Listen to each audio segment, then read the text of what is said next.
Yes. Welcome to Chris Evans Radio. Dave and I are back, both skinny faces. He's out Skeletoring me about a bit. And rightfully so. Yeah. Um, you are 5 days out from USA's, and man, like your photos this morning and from yesterday, it just keeps getting better and better. So I know that you post a lot of your photos online. So if people have been watching and paying attention, this is your best. Yeah. And you know what sucks when I say that, right? Like that's very cliche bodybuilding, but this is literally your best. Yeah. Uh, Yeah. Well, it's just a matter of, you've slowly built up on something for a hot minute, correct. and like there's a lot of bodybuilders out there who, they go on and off the sport. So like Yeah. Yeah. that changes so drastically. Like, I mean, like we haven't really taken our foot off the gas for, since like 8 years ago. Right. Yeah. And it's just like it's one of those things where we are synchronized and it works really well. And that's what we talked about this morning, right? Is like, Yeah. you said, hey, do you want me to do this last back workout from Sub-Zero? And I was like, man, I've been thinking about this for the past 48 hours. And I was like, no, I don't.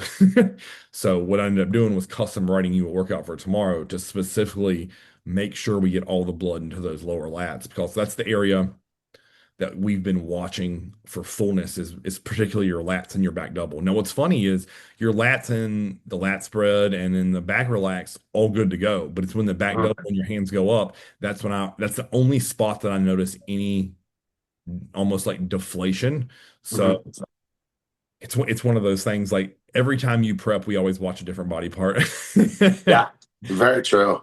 Um, and if you're a coach out there, you have to pay attention and you cannot assume like, oh, well, Dave's arms in the past have went flat. Well, that hasn't been the case this time. Yeah, if we were watching that this year, I would have been fucked. Um, Yeah, my arms did not go flat at all this year. It was you would like have an gotten impossibility. you would have gotten zero refeeds. Yeah. I don't get another cart. Nope, nope. Arms are still thick, man. It's one of those things like people would say, "Oh, what'd you do to your arms?" Like, well, learn how to press three plates in the JM press. Yeah. What did you tell me you did the stack on for push downs for all 3 rounds or something the other day? I can't remember. You said something. It was like wild. I can't remember what you told me. Yeah, the whole stack for push downs. And then so we did um the uh straight on push down, and then we went Right. to a tricep machine, that like the machine with the pad here. Yes. Yep. And I did the whole stack on that. And then we went to overhead tricep extension, the like bent over one. Right. And Yep. that one I did not have the whole stack.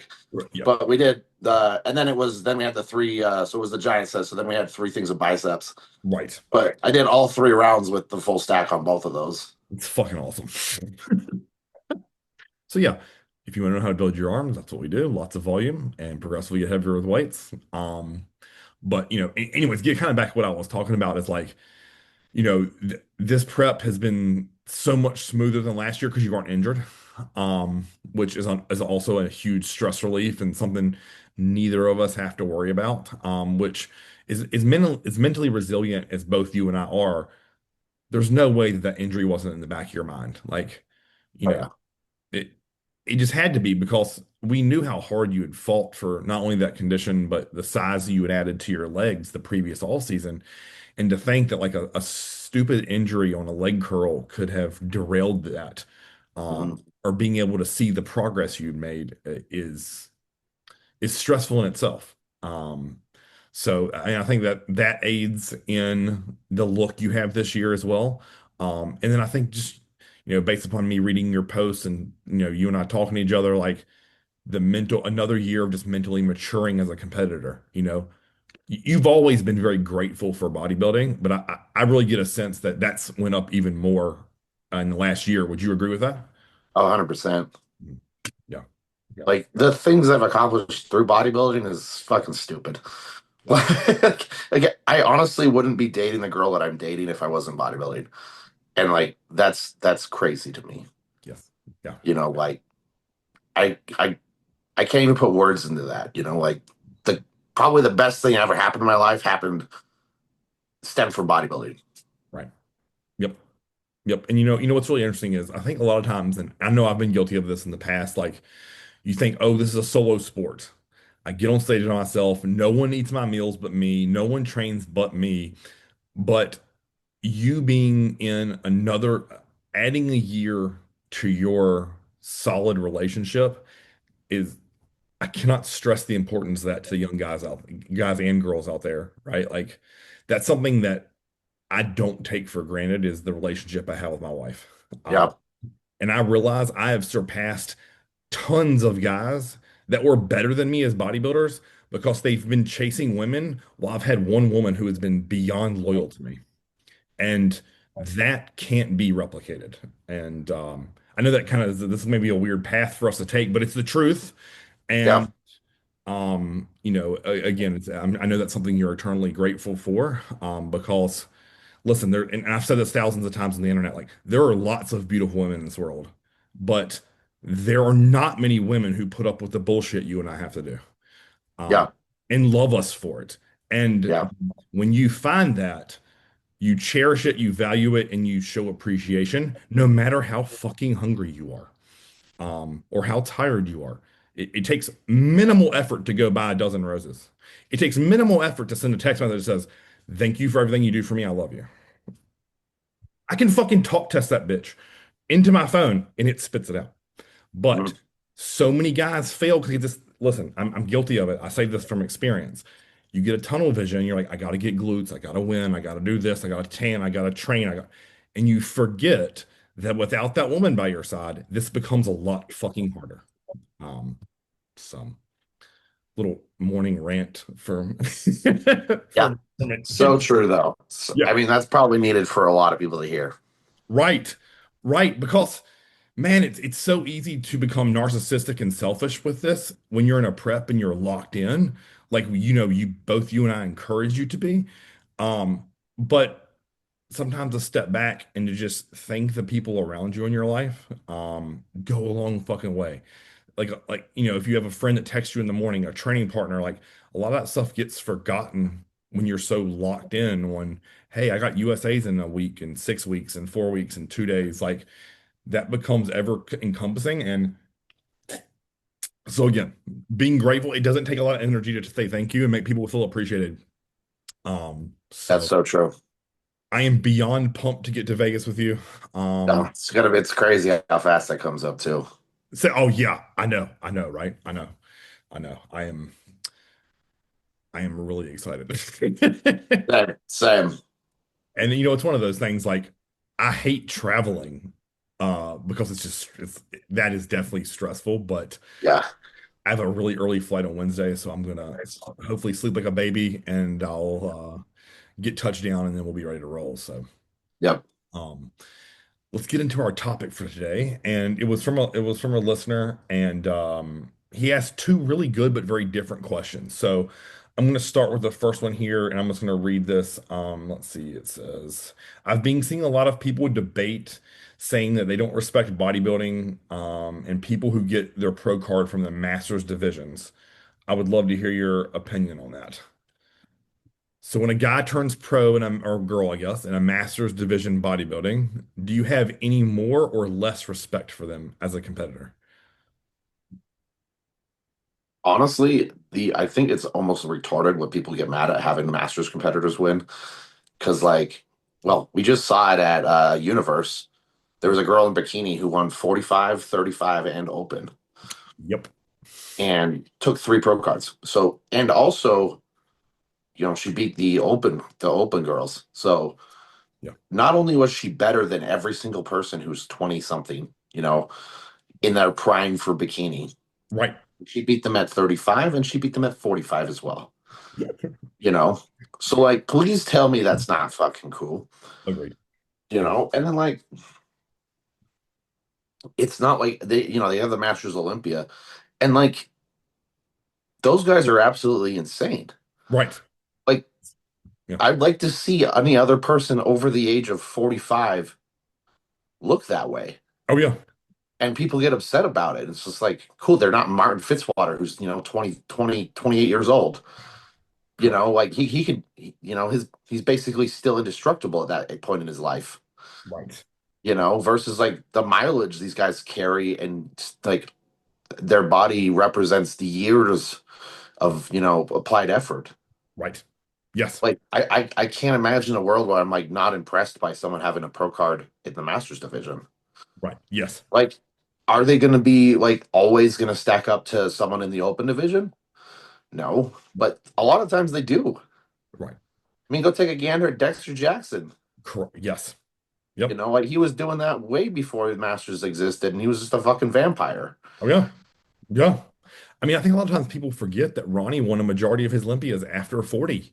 Yeah, I mean, Samson, I think he's 40 or above it, right? If not, it's close. yeah. Um, I don't know I don't think Hottie's that old, but when you look at, like you said, Dexter Jackson is another perfect example.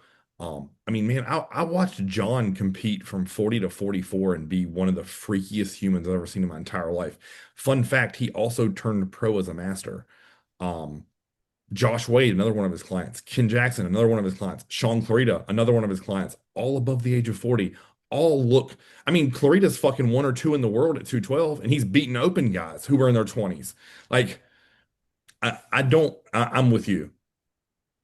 And when you think about this, like logistically, the guys who are turning pro in their 40s typically had a different life path, right? Like, they probably chased a career or a family early in life in their 20s, and then like either just steadily kept getting better at bodybuilding or stepped away and came back to it. And either of those scenarios are incredible, in my opinion.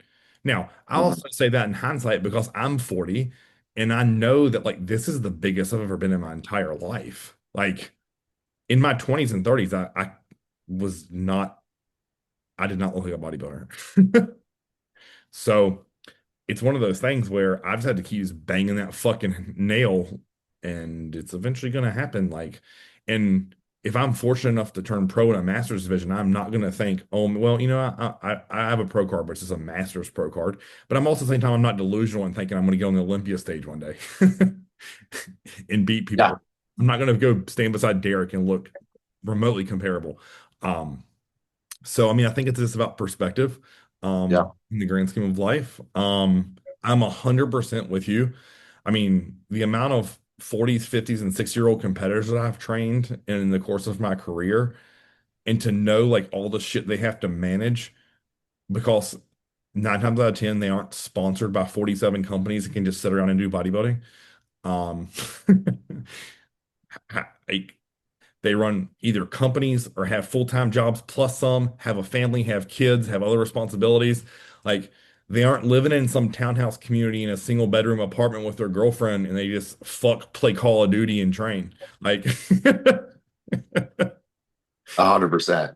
so, and I mean, listen, you've been to North Americans plenty of times and I'm always amazed by how those guys look at 40, 45, and 50. Even six, there's some of the six guys in the 6-year-old plus class. I'm like, at 60, if I could look like that, I would be stoked. Yeah, So I think you and I are both on the same page there when it comes to masters competitors. And I mean, listen, I have, I mean, Keena's a prime example. She's in her 50s and she's placing top five at pro shows, open pro shows. So, Mhm. she just got started later in life. She was a marathon runner and opened a bunch of clinics that she runs successfully, and then decided, hey, I want to bodybuild 8 years ago. And then next thing you know, like we just slowly worked our way up the ranks. And I believe in my heart, I'm going to get her on the Olympia stage one day. It may be next year or the year after, but if she continues to progress, there's no doubt she's going to do it. And outside of Michaela Aycock, there's no one in the women's pro division who is leaner than her. yeah. So I think most wouldn't know if they just simply looked at her physique that she was a 50-year-old competitor. Mhm. So Well, it's I one of the first competitors I ever met. I still hang out with her all the time. She lives down here. Her name's Mary. mhm, And the first time I met her, I was like 19. And I was mhm. like, this is a crazy ass physique. And Right. like, she's a master's competitor. She still has a crazy physique. Right. Yep. Yep. I mean, I know that a lot of times in That, this, that was that was like 8 years. That was shit. That's 11 years ago. Right. You know, and she still looks fucking great. Yes. Yeah. I need people to listen to that. Like that's a huge message there. Because I know, I mean, here's what's interesting. In our world, like I think bodybuilding is viewed as like, oh, it's a quick path to the grave. But when you talk about that, it's like we have competitors, like hundreds of competitors at Masters Nationals competing. Like, I think there were, I think Michelle told me there was over 500 bikini girls in the in Masters Nationals. Like, Yeah, I realize it's also bikini, it's not the bodybuilding, but I'm sure if you and I went to the bodybuilding on Thursday, there's hundreds of competitors. So to me, it gives me hope for the longevity of the sport and knowing that like, this isn't just a quick shot to death, that you can do this long term and be sustainable and have yeah, fun with it. Because I mean, in the day, right? Like you and I have had a lot of heavy weight on our back. But can you imagine another 2 decades of that and then seeing what your body's going to feel like and to be able to wake up and do this shit and eat your meals and pack your food? Like, I have nothing but respect for those men and women who continue to do this year after year. yeah. Yeah. Um, I think we've about covered that one. All right. So he had one more. He said, I would love to hear your opinion and thoughts on the topic of power building. So bodybuilders using powerlifting movements as well as high reps for bodybuilding. So what do you think about power building? Fucking phenomenal if you do it right. However, the rep range is like if you're going for a single, this is where things get hilarious because I see this every fucking gym I go to. Yeah, You got a guy who goes in and does like tries to do single work every fucking week. correct. Like your programming sucks. Yes. Like you can definitely get big and strong, but like in reality, like for bodybuilding, like we need the strength, we need the constant tension, and we also need the metabolic stress. Right.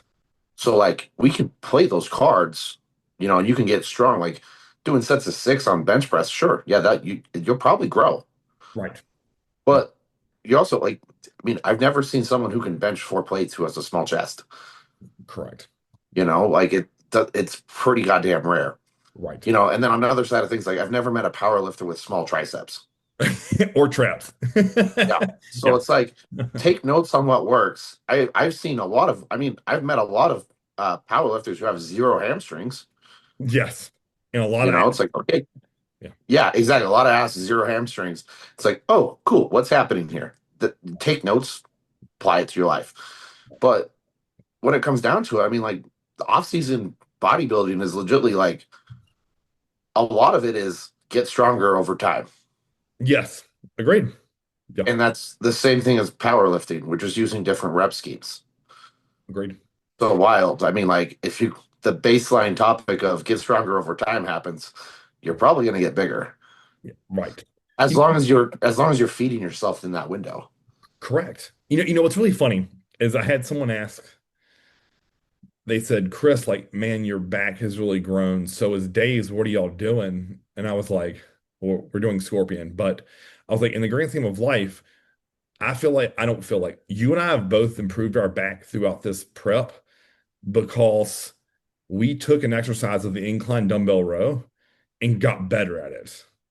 I know that's one singular contributing factor, but there is no doubt you and I are both stronger, more explosive, and able to activate our backs more through that movement. So if you take that and apply it into what this guy's asking about power building, and I assume when someone says power building, I'm assuming that's meaning bench press, squats, deadlifts, maybe military press. And you're trying to get stronger at those four. And even like, so to me, how I would change that is I would just, instead of doing flat bench, I'd make it an incline. Um, and I mean, man, that's what I call bodybuilding. For the first decade of my training is you go in and you try to put more weight on the bar for pressing and for squats and for deadlifts and for shoulder press. Like it to me, if there's a synergistic approach in what you choose to either do before that or after it, it can be very successful. Um, but like you said, what that can't turn into is a one rep max contest every week with yourself. Yeah. Yeah, if you turn it into an ego contest, it's never going to work. No. No. I mean, you know what's funny is I don't think you or I have ever chased strength, but it's came. Like, and I know that sounds weird. Like, we both want to get stronger, but I never walked into the gym one day and just said, you know what, strength is it. I'm going to just get strong, strong, strong, and just solely focus on that. So I was always like, when I lifted weights, I think I just expected it to get stronger if I worked hard. I don't know if that was the Yeah. same way with you, but like I just knew that strength was coming if I worked my face off, if that makes sense. Like, did I push myself to pick up heavier dumbbells or put more plates in the bar? 100%. If there's ever a chance of like go lighter, go heavier, my body would say, Chris, go heavier. Fuck it. What's going to happen? You got to sit it down and do less weight for the next set. Yeah. Okay. Cool. Got it. Like, Yeah. I know you've always been kind of that way too. Like, fuck it. Like, I think the last time we were together, like you did this stack, and I was like, man, that's way too heavy. Fuck it. Who cares? I'm like, nope, just I got it. Like, get the fuck out the way. I got this. Yeah. Again, I, I didn't go in there to set out that day to match you strength for strength, but it's like, yeah, I can find a fucking way to do this. Like, Hmm. and when I'm thinking about power building, I'm with you. I think that anything below 5 reps is just too risky for injury. Hmm. Um, So I would keep it somewhere in the 5 to 8, 5 to 10 rep range for those power movements. And then I would just be smart with what I put before them, right? So if I'm thinking about before squats, I would do a lying leg curl and an adductor before squats. If I'm thinking about an incline barbell press, or let's say worst case scenario, flat bench press, I'm going to do an incline dumbbell press before it or a machine press before it. For deadlifts, I'm probably going to program that if I'm focusing on it for total like backside, like posterior chain after a leg curl on a leg day or after pull-ups on a back day. Or after, because I wouldn't want to do like a bent row. I'd probably go pull up dumbbell row, then a deadlift and then finish like with like pumpy shit for my back, like machines and cables. And then military press, man, I would do a side lateral and a rear lateral and then go military press, either with dumbbell or barbell. So if you look at how I set that structure up, I never started the day fresh with it because and I'm not gonna even call it a pre-exhaust. I think it's just priming my body for it. Um, Yeah. Yeah. You're you waking yourself up to get into it. correct. Because I mean, as you know, because we always do leg curls and adductors before any quad work. You might be 1 or 2 weeks of feeling foreign, but after that third week, like, man, you it feels so good, and you're like, how did I ever leg press, hack squat, barbell squat without this? Yeah. So true. Yeah. So, yeah, I mean, and I think too, like where you could really get some cool benefit from is a top set and a back off. So let's say, for example, on squats, you work up to like a hard six, and then you pulled 1 or 2 plates off, and you did a Widowmaker set.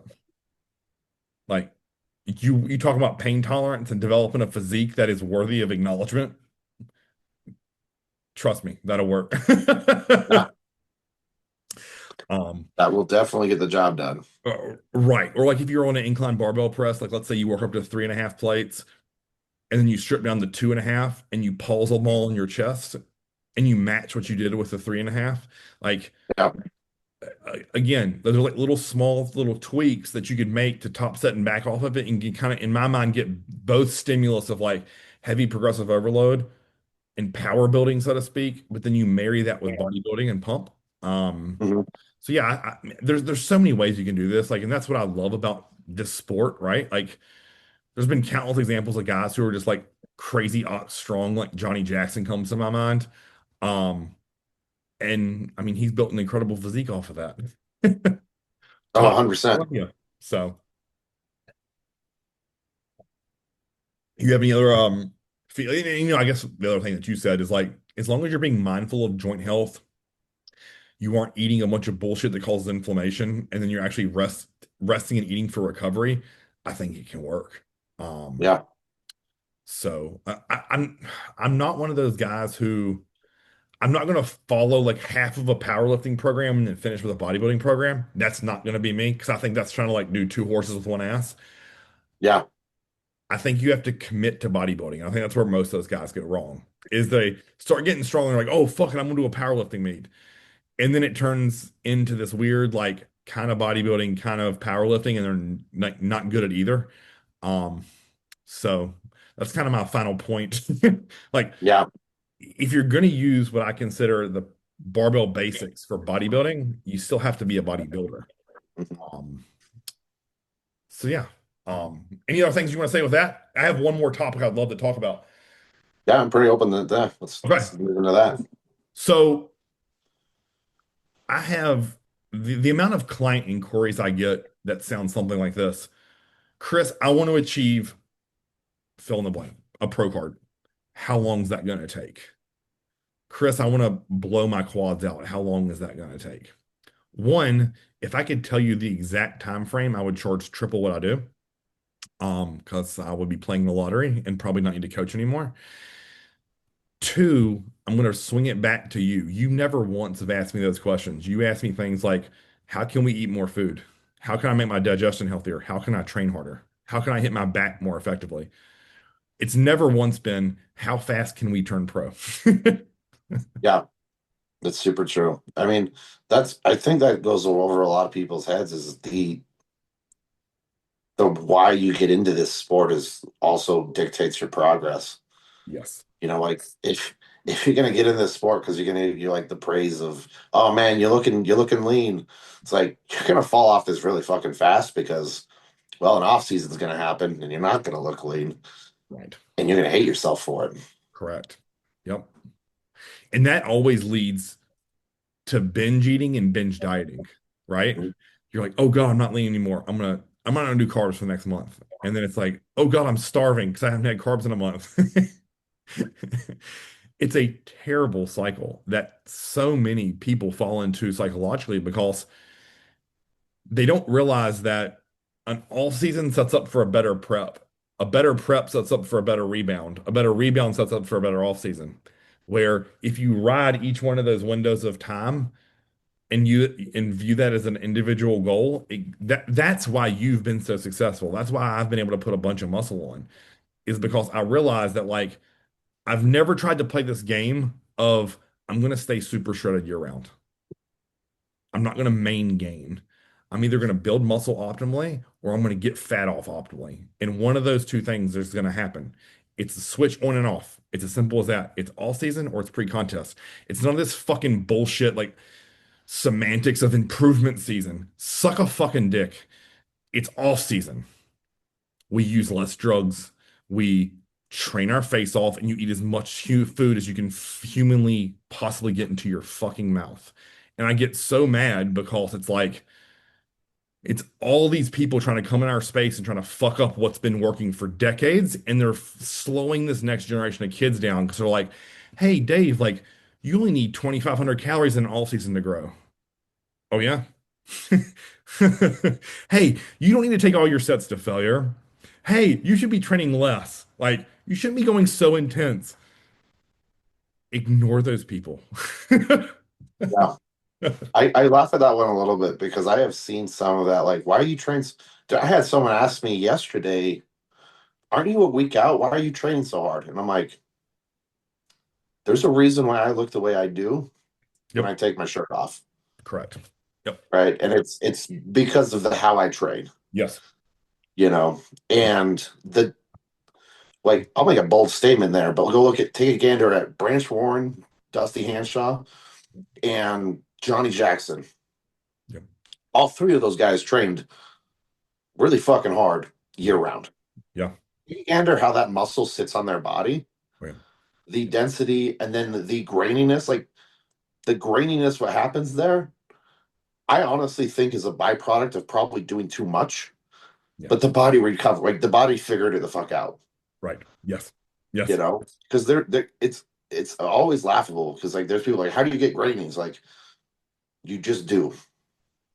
Like Yep. it's a byproduct. You're an aspect of your training. Yes.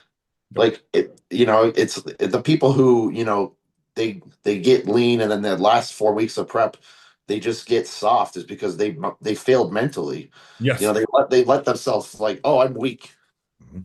Yep. so they take weight off, they remove all intensifiers. you Yes. know their training sessions are just blood flow, Right. and it's like, what do you think's going to happen? Yeah. Oh, yeah. You know, if you look back at all three of those individuals that you spoke of, something else cool that I've noticed with them is have you noticed how much muscle is stuck around their physique as and they're retired? Yeah. Well, they're not drug built physiques. Correct. You Yes. know, that one's so laughable because you can see the guys are like, oh, cool, I'm gonna hop off this sport, and 3 months later they're down 80 pounds, and it's like, Yeah. how is that even fucking possible? Agreed. Agreed. Versus, you know, the like, Dusty or Branch, trains probably taking at all of anything. Yeah. Right. It like they're both north of 250. Right. Yes. Yeah. Branch has been retired for a while. Yeah. Yeah. And still train circle around active competitors, which I love to see, you know. Yeah. No, I mean, you absolutely nailed that there. And I think it comes back to this, right? And I cannot remember who I heard say this, but it's you have some people who love competing and that's why they train, and you have others who love to train and that's why they compete. You Yeah. know, Well, you got bodybuilders and body showers, right, right? You got people who want to build their body and you got people who just want to show it off. And right, I don't care what camp you go into, but like if all you do is care about showing off your body, you're probably never going to make much progress. Like there's a reason why you look the same as you did 5 years ago is because you cared too much about looking good in the off season. right, But yes, you probably should have put on some body fat and progressed everything. I'm not yes, saying you need to get fat, right. but like it's not going to be pretty. No, no, no. Listen, you slam on an oversized shirt, you get pants that actually fit your big ass legs, and you don't look in the fucking mirror while you train. It's as simple as that. And if I obsessed every off season about, oh my God, I'm losing lines in my quads or separation between delt, tricep, bicep, and brachialis, like that would drive me batshit crazy. But if you take that mindset and flip it to, man, I added 3 reps to my incline dumbbell press. I'm doing pull downs with 30 pounds heavier. I'm rowing fucking 60 pounds heavier than last year. And then you start tracking that and you look at food. Okay, cool. My food is up 1,000 calories on a training day. What the fuck you think's gonna happen? Growth. Growth is what's happening. Ride that thing out until it's time to contest diet, and then you flip that switch again and you think, okay, cool. Now I've built this physique in the off season. Now we're gonna get all the fat off. Let's see how lean we can get. And it isn't turning into this, oh man, I look great on Instagram year round. If that's what you want to be a model. Like you're not going to be a high level competitor who makes a transformation that blows people's face off. You're going to always be someone who just looks good. And you're like, oh, he looks. But listen, you and I both know tons of these guys and girls. He or she looks great, but they look the same. Like there's a guy who used to come to Golds. I saw him the other week. He still looks the same way he did when I met him when I was 20. He looks incredible, but he's 185 fucking pounds. In a tank top, he looks incredible with a pump, but he's the same size. If that's what you want to be, have at it. Yeah. But And I mean that's your decision. Like right. that's the nice thing about bodybuilding is it's on you. Yes. Like, Yep. if you don't want to follow your coach's plan, the chances you making progress is pretty fucking slim, Right. Yeah. you know? Yep. It does. This is what I stress to everyone. It doesn't happen by accident. You just don't wake up one day and fall into 10 pounds of new muscle. And if that is you, dear God, look up and say thank you. Or Yeah. go hug your parents really hard and say, I appreciate this. But for Yeah. most of us mortals, it takes a concentrated effort for a decade plus before people start saying, oh shit, like that's a big motherfucker. Like, yeah, if you have traps that stick out of your shirt, like arms that stretch out 3XL sleeves, like legs that blow out big sweatpants and make them look like joggers, yeah, that takes effort and work and meals and being uncomfortable on both ends of the spectrum of training and eating. Um, Yeah. Yeah. I mean, the comfort is what has zero place to do in bodybuilding. mhm. There's Yeah, probably 3 weeks of the year you should be comfortable. yeah, And yeah. that's pretty much the 2 weeks after your show. Right. And even then you would argue your appetite's so ravenous, it's hard to be comfortable. Hmm. You want to eat everything. Yeah. Um, so yeah, I mean, I think when we wrap up today's topic of, power building and masters and like your thought process and mindset towards USA prep this year, I really encourage everyone out there to like just simply look in the mirror and ask yourself how you can be better. And not once did I say how you can place better, because I need everyone to remember that's not in your hands. This Yeah. isn't football or basketball or wrestling or a track meet. You're getting judged by 5 to 7, maybe eight other individuals that are going to say you look better compared to these other six. And that's out of your control. Yeah. Um, but what we can do is find ways to make your digestion better, eat more food in the all season, train harder, keep your strength or get stronger into a prep, use less drugs. Like all of those things we can actively do each year. And next thing you know, you stack enough of those years together and you've built a physique that is pro worthy. And then you'll win a pro card and be able to go into the pro ranks and not get laughed at. And that's the biggest deal, right? Like, who wants to win a pro card and think, oh man, I have 6 years ahead of me? Like, if you think back, I think everyone always battles like, is the 90s better than now? Fill in the blank, right? Here's what was great about the 90s in bodybuilding. When you won your pro card, you were ready to compete as a pro because there was one pro card awarded at each national show. So the overall winner, you take someone like Derek Lunsford, who won the USA's overall. There was a reason he's able to step right into 212 and do well. Hmm. Very similar to Nick Walker, right? He wins North Americans overall. He immediately steps in, gets fourth at his first pro show. That's what happens when you have to take your licks, so to speak, in the NPC, and then you turn pro and you're okay, cool. Now you have a pro level physique. And that's what I know I've always chased with you is who gives a fuck when your pro card comes? Is your body a pro? And if we do Yeah. that, Steve is going to tell you you're the best dude up there one day. And I believe that in my heart. Or Tyler or whoever's judging as the head judge. Like one of those two gentlemen are going to say, all right, it's Dave. He's ready. And then I'm going to be able to say to him, all right, let's find us a pro show and see where you stack against the big boys. It's as simple as fucking that. Um, so any final thoughts there? That's pretty much covers it. All right, done. Chris, Dave, another episode. Next time you see us, we will either be together or after seeing each other. Yeah. Yeah. Super true. Until next time, guys, Chris, Dave, we are